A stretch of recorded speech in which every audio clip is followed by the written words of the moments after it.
Hello Internet. So normally I introduce myself as Cat of Diamonds and welcome to my FannishReviews, and I feel like I still need to do that if this is your first time here, but not with any of the fanciness, and I think I'm not even going to edit this video. I want it to kind of just go up as is.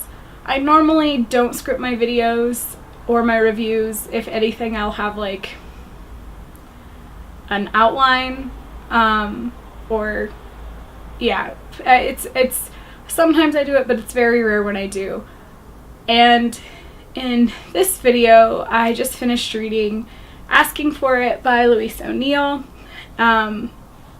when I say just, I read it I finished reading it about an hour and a half ago.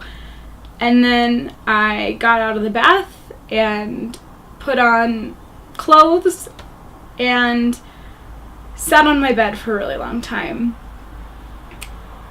I want to review this book because I definitely think it's important for many people to read it, or books like it, and I also understand it's very hard and it could be damaging or dangerous for other people to read it. So, trigger warning, this book is about rape. I completely understand if you do not finish watching this video. I actually decided to read it today because I woke up in kind of a melancholy mood, and I've been putting off reading this book just like I've been putting off reading that book because I knew it was going to be really emotionally taxing. And what's really nice is in about 20 minutes my friends are going to come over, and if I'm not happy and upbeat, like, they're totally going to understand me in this and why I might talk about this book with them. But I find that I have to talk about this book because a year ago when I was in, oh wow, it's like absolutely a year ago, I was in Ireland and I saw this book being advertised, and I had heard people talking about this book, and I knew that because it was centered around rape culture and rape, and our protagonist Emma is 18 years old and has to deal with the fallout of her local small town society after she has been horribly taken advantage of. And I even changed the word. I said taken advantage of. It was hard. I didn't even, it's a book, and I said that instead of rape. She was horribly raped. And in the afterword about this book from the author, it says, we need to talk about rape. We need to talk about consent. We need to talk about victim blaming and slut shaming and the double standards we place on our young men and women. We need to talk and talk and talk until the Emmas of this world feel supported and understood, until they feel like they are believed. And that's why I wanted to talk about this, because we do need to talk about it. I don't want to give any spoilers away. I definitely only knew that this book was about a rape and then the fallout and the hell she has to go through every day afterwards. And I figured it was going to get honest, and it gets very honest, and I'm very thankful that today is the day that I read it. I think it was the right time for me to read it. And I kept reading it and thinking to myself, I've said those things to other people. I've said these things to myself.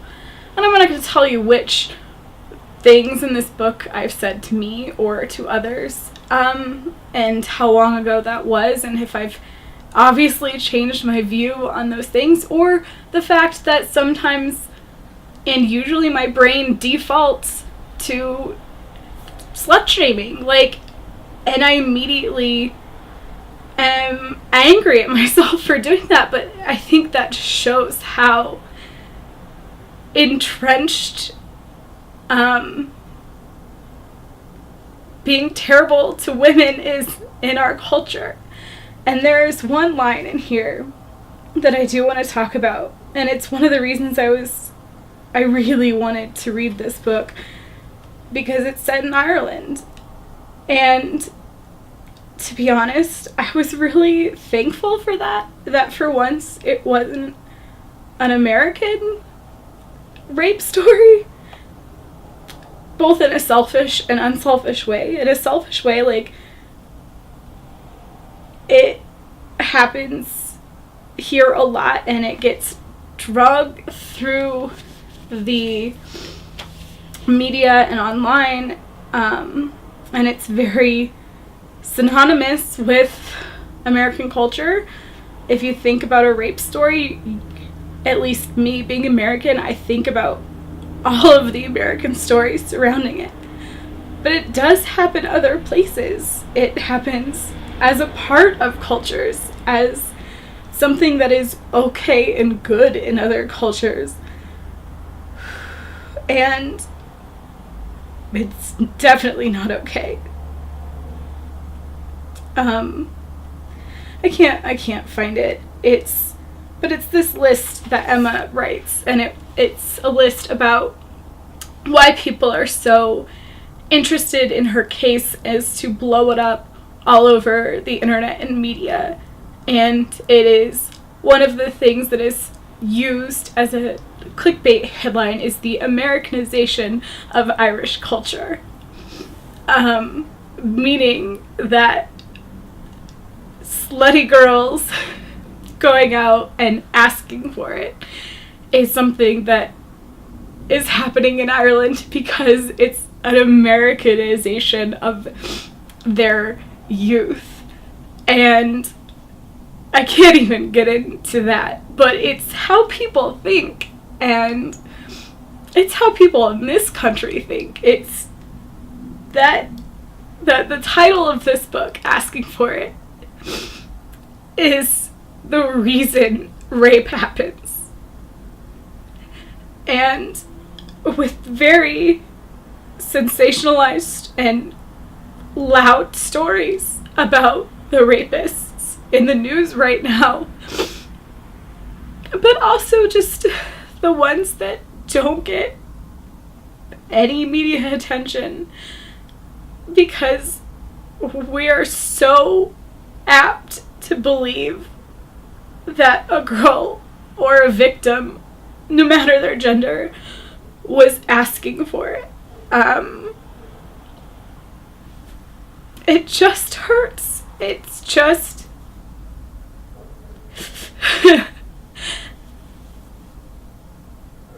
and I really am proud of this video, even though I'm not reviewing the book, so to speak.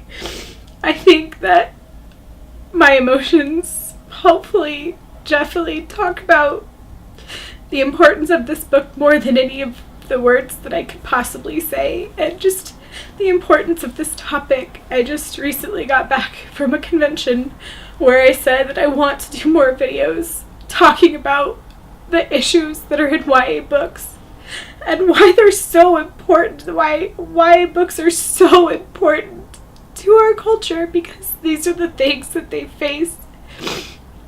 And like any media, you're gonna have really terrible work that gets published, but then there are gonna be things like this, which I believe can help start conversations, even if they're just the internal ones.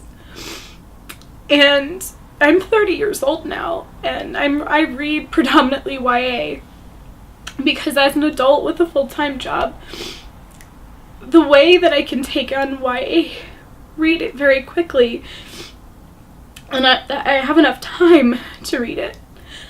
And some people will shame that as well, saying, well, because it's written so easily digested that it's not worthy of literary notoriety, and that because it's not dense and 600 pages and you have to look up words so that you understand what you're reading because it's that intellectually massive.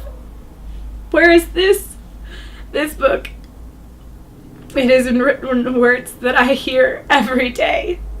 It's written with social media in mind. It's written with the voice of the collective youth right now, and it's easy to take on it because it's what I hear outside of the pages of this book.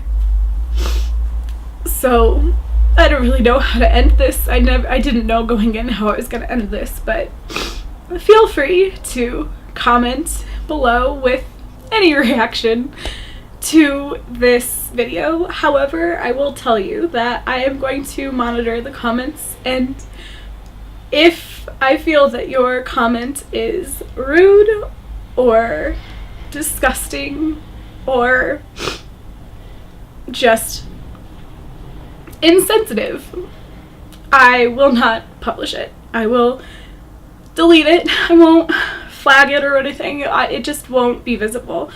And I will censor the comments on this because, frankly, there is so much shit on the internet that tears people down that this is one video where it just doesn't have to live. And if you really want to say those things, there are plenty of other places online that you can go say them, but it's just not going to be here. Not this video, not this time. And yeah, it feels weird talking about the other calls to action. So you will do with this video what you wish, and I am going to stop recording. Thank you if you've watched this whole thing, and until my next video, happy reading.